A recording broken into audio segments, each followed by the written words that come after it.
Merci d'être avec nous sur Europe 1, 16h12. On est vendredi, bien entendu. On est en direct avec toute l'équipe. Et on va parler de cette affaire qui est arrivée à Gilles Kepel. Gilles Kepel, qu'on connaît bien entendu, politologue, spécialiste de l'islam et du monde arabe. Il sera avec nous dans un instant au téléphone. J'aimerais qu'on raconte cette affaire à nos auditeurs. Gauthier Lebray, qu'est-ce qui s'est passé? Alors, Gilles Kepel était l'invité justement de Sonia Mabrouk et donc d'Europe 1 et de CNews. Et on revenait sur, vous savez, ce qui s'est passé à Sciences Po, ces manifestations pro-palestiniennes où il y a eu des appels à l'intifada. Et Gilles Kepel explique, d'ailleurs il a eu des portraits de Libération très à charge contre lui, j'allais dire lui aussi, et il explique que quand on n'est pas woke, eh bien on se fait annuler dans les universités. On est annulé dans les universités. Mais c'est pas le seul, Gilles Kepel, à être cancellé comme ça dans les universités.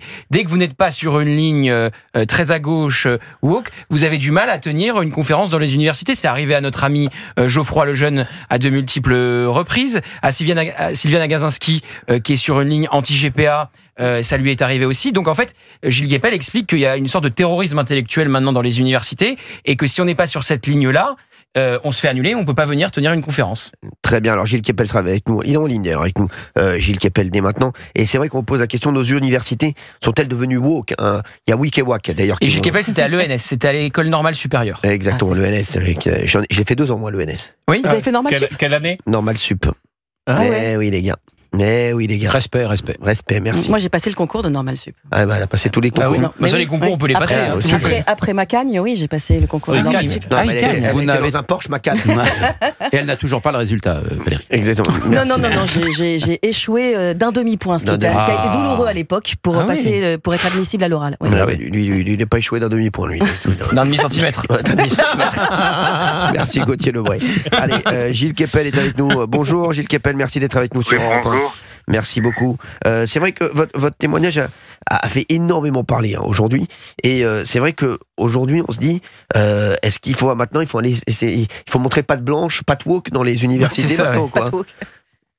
Quasiment, oui, puisque moi j'avais encore 1 an avant la retraite. Oui. Et j'ai reçu une lettre du président de l'université disant que je ne serais pas renouvelé. Donc, et qu'on allait fermer en réalité les études sur le Moyen-Orient, parce que comme vous savez, il ne se passe absolument rien au Moyen-Orient, c'est pas la peine de l'enseigner, et qu'on allait remplacer, ça m'a pas été dit, mais c'est ce qui a été fait, par un programme Sud global, Sud au pluriel, c'est-à-dire qu'on va enseigner de l'idéologie au lieu d'enseigner le savoir et la connaissance. Et ça, c'est quand même quelque chose qui est absolument hallucinant. Parce que moi, c'est pas une question de ligne. Je suis pas pour un prof de droite, un prof de gauche ou quoi que ce soit. J'essaie d'analyser les faits, les éléments. Mais si on n'est pas dans la défense d'une idéologie, et le Ruberlu qui dirige l'école normale supérieure a écrit justement un livre avec la papesse du woke qui s'appelle Judith Butler. Et donc, lui, il est dans cette ligne, si vous voulez.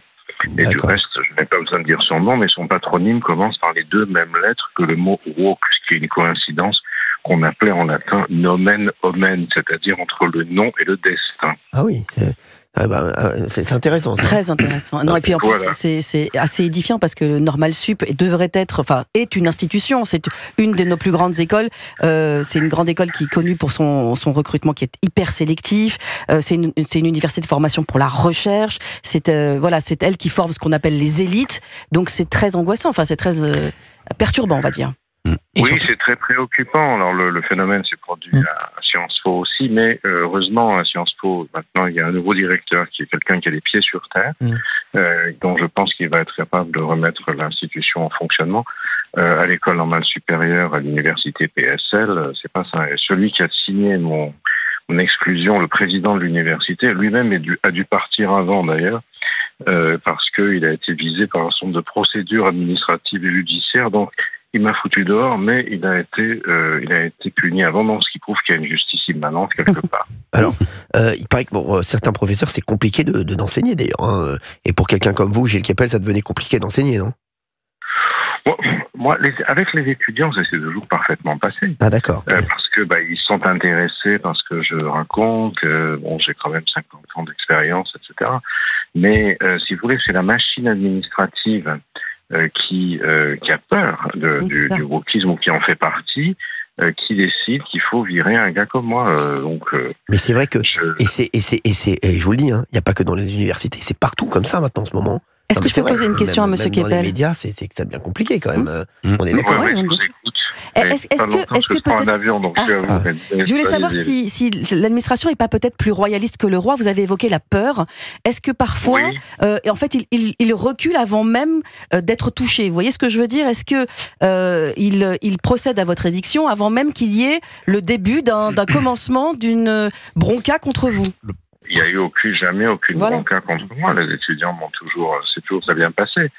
Parce que je leur apprenais des choses et ils adoraient ça. Après, les étudiants pouvaient penser ce qu'ils voulaient. Moi, j'ai pas essayé de leur donner des normes idéologiques, mais de leur donner des aspects, de mettre des faits sociaux en équation, en récit. Après, ils en faisaient ce qu'ils en voulaient. Je suis pas leur directeur de conscience.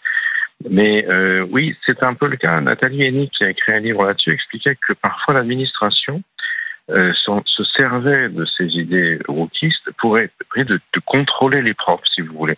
Et en fait, pour attenter à leur liberté d'expression, qui est une liberté fondamentale des professeurs des universités, que personne n'a le droit de contrôler. Mais du coup, c'est une manière de le foutre dehors, dans mon cas, et de mettre à la place des enseignements qui sont des enseignements d'obédience wokiste, vous voyez. Bon, personnellement, je m'en fiche, j'ai pas besoin de ça, j'ai ma vie, j'ai dirigé 45 thèses, je viens de publier un livre, Le bouleversement du monde. Exactement. Voilà, je vous remercie, qui marche très fort et qui est en plein dans l'actualité, malheureusement. Et donc, personnellement, je m'en fiche, mais je suis consterné pour les étudiants. Bien sûr. Qui, du coup, se retrouvent, ils viennent étudier des choses que j'enseigne et ils se retrouvent avec des woke qui leur apprennent à être enrégimentés. Si je peux me permettre, Gilles Keppel, moi je suis d'accord avec vous sur le fait que voilà, Gilles Keppel, il va s'en sortir. Mais moi, ce qui me fait peur, c'est surtout que ça devient. C'est les autres, bien sûr. C'est les autres. Et c'est la peur partout. Parce que vous parlez de ça dans les universités, mais je vous le dis, c'est partout actuellement. Dans les médias, c'est pareil. On va pas se mentir, c'est vrai.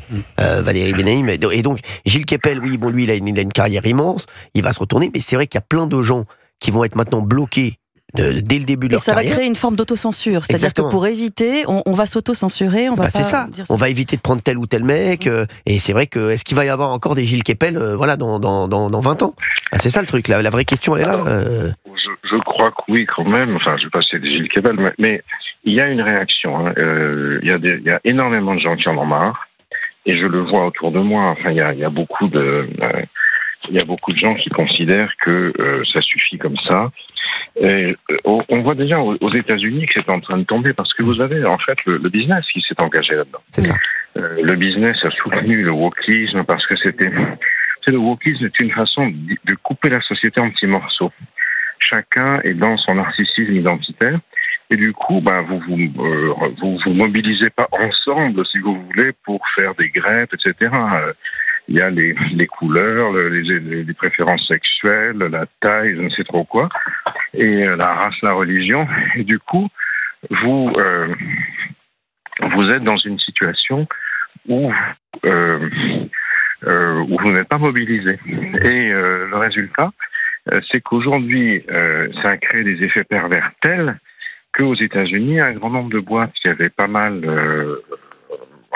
soutenu les mouvements woke, etc., sont aujourd'hui en train de remiser tout ça. Alors, bon, comme nous, on est un peu en retard sur les États-Unis, ça va se passer un jour, mais si vous voulez, il y a aujourd'hui un consensus quand même assez important pour dire ras-le-bol.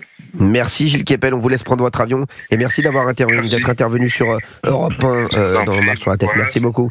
Merci. On rappelle le livre, Le bouleversement du monde, l'après 7 octobre et des éditions Plomb de Gilles Keppel. Merci en tout cas d'avoir été avec nous.